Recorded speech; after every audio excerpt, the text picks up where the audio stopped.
Welcome to Ravi gift center. ನಾವ್ ಇವತ್ತು ಎಲ್ಲಿ ವಿಸಿಟ್ ಮಾಡಿವಿ ಅಂದ್ರೆ ರವಿ ಗಿಫ್ಟ್ ಸೆಂಟರ್ ವಿಸಿಟ್ ಮಾಡಿವಿ. ಎಲ್ಲರಿಗೆ ಹಾರ್ದಿಕ್ ಶುಭಾಶಯಗಳು, ಹ್ಯಾಪಿ ದಿವಾಲಿ. ಏನಂದ್ರ ಆಫರ್ ಕೊಡ್ತಾ ಇದಾರೆ ರವಿ ಗಿಫ್ಟ್ ಸೆಂಟರ್ ಅವರು. ಬರ್ರಿ ನಿಮಗೆ ಒಂದರ್ಲಿಂದ ಒಂದು ಆಫರ್ ಅದ, ವಿಡಿಯೋ ಲಾಸ್ಟ್ ಇಂತ ನೋಡ್ರಿ. ಬರ್ರಿ ನಿಮಗೆ ಡೆಕೋರೇಷನ್ ಅಂಗಡಿಯಾಗ ಸಿಗ್ತಾವ, ಎಲ್ಲಾ ಐಟಮ್ಸ್ ಗಳು ಸಿಗ್ತಾವ. ಬರ್ರಿ ನಿಮಗೆ ಡೆಕೋರೇಷನ್ ಐಟಮ್ ತೋರಿಸ್ತೀನಿ ಅಂತ. ಒಂದರ್ಲಿಂದ ಅದ ಆಫರ್ ಅದ, ವಿಡಿಯೋ ಲಾಸ್ಟ್ ಇಂತ ನೋಡ್ರಿ. ಇದರಲ್ಲಿ ಯಾವತ್ತು ಗೊತ್ತವ್ರಿ ತಗೋರಿ ನೀವು. ಇದು ನೋಡ್ಬೋದು, ಫುಲ್ ಅಂಗಡಿ ಫುಲ್ ತುಂಬದ. ಎಲ್ಲಿ ನೋಡಿದ್ರಿ ಬರೀ ಡೆಕೋರೇಷನ್ ಅದಾವ. ಹಬ್ಬ ಮಾಡ್ಬೇಕಂದ್ರ ರವಿ ಗಿಫ್ಟ್ ಸೆಂಟರ್ ಬರ್ಬೇಕು, ತಗೊಂಡ್ ಹೋಗ್ಬೇಕು. ಇನ್ಮೇಲೆ ನೋಡ್ರಿ ಆಫರ್ ಹೇಳ್ತೀನಿ ಕೇಳ್ರಿ. 2,000 ರೂಪಾಯಿ ಪರ್ಚೇಸ್ ಯಾಡ್ ಮಾಡ್ತಾರಲ್ಲ ಅವ್ರಿಗೊಂದು ಅವ್ರ ಕಡೆಲಿಂತ ಸ್ಮಾರ್ಟ್ ವಾಚ್ ಫ್ರೀ ಇರ್ತದ. ಸ್ಮಾರ್ಟ್ ವಾಚ್ ಬರೀ 2,000 ರೂಪಾಯಿ ಪರ್ಚೇಸ್ ಮಾಡಿದ್ರೆ ಸ್ಮಾರ್ಟ್ ವಾಚ್ ಫ್ರೀ ಕೊಡ್ತಾರ. ಬರೀ ಇನ್ನೊಂದು ಆಫರ್ ಕೊಡ್ತೀನಿ ಅಂತ ನೋಡ್ರಿ. ಇವ್ರ ಹತ್ರ ಇದು ವಿಷಯ ಸಿಗ್ತಾವ. ಇದ್ ನೋಡ್ರಿ ಒಂದರ್ಲೇದ ಒಂದ್ ಅದಾವ, ಫುಲ್ ಹೆವಿ ಕ್ವಾಲಿಟಿ ಒಳಗ್ ಸಿಗ್ತಾವ. ಬರೀ ಇನ್ನೊಂದು ಆಫರ್ ಕೊಡ್ತೀನಿ ಅಂತ ನಿಮಗ.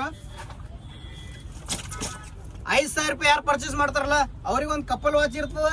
ಆಮೇಲೆ ಅದರ ಜೊತೆ ಒಂದು ದೊಡ್ಡದ ಗಿಫ್ಟ್ ಇರ್ತದ. ಇನ್ನೊಂದು ಆಫರ್ ಅದ ಬರ್ರಿ, ಇದು ಸ್ಮಾರ್ಟ್ ವಾಚ್ ಬಿ 5,000 ರೂಪಾಯಿ ಪರ್ಚೇಸ್ ಮಾಡಿದ್ರೆ 3 ಗಿಫ್ಟ್ ಫ್ರೀ ಕೊಡ್ತಾ ಇದಾರೆ. ಇವ್ರ ಅಡ್ರೆಸ್ ಹೇಳ್ತೀನಿ ಕೇಳ್ರಿ. ಇಂಡಿ ಒಳಗೆ Basaveshwara circle opposite Ravi gift centre ಅದ. ವಿಸಿಟ್ ಮಾಡ್ರಿ, ಲೈಕ್ ಮಾಡ್ರಿ, ಶೇರ್ ಮಾಡ್ರಿ.